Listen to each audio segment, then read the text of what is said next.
Grabe yung dagang ko, kakaumahan. Dahil sa tinawag ko, kaumahan ka. Ay, kamaliling gawa niya.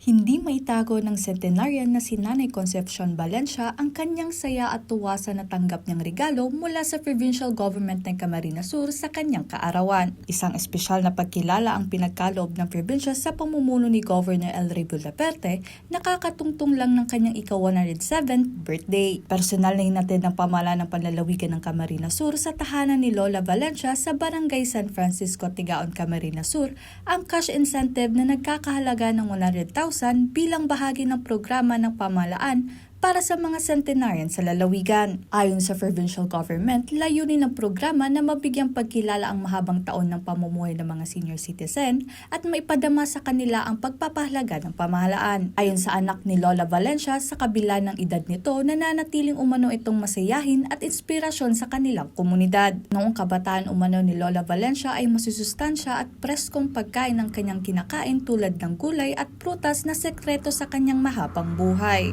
Ang saya pong pagpadangat sa muyang magtururo, ganyan ang po permi. Iyon po yan ang ano niya. Yaon lang po permi ang pagpadangat niya sa mo. Mas klaro na siya, ang edad niya kayan. Permi yung giramdum niya kami. Ang ugma po, nakakuha po siya ng tabang na hali kay Go.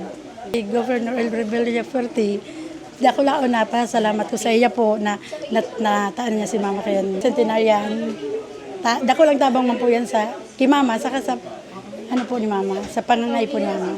Ayon naman kay Lola Valencia, labis ang kanyang pasasalamat sa panlalawigan ng Camarines Sur sa natanggap na cash incentive mula sa probinsya. Salamat po mga tinamarahinis, Governor sa Benis Concepcion.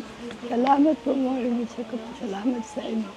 Kanya po lang ating malilingwanan labang sa iya. Gagamitin umano nila ang natanggap na incentive para sa lahat na pangangailangan ni Lola Valencia tulad ng gamot, pagkain at paboritong tinapay ni Lola Valencia. Sam Alano, CSN.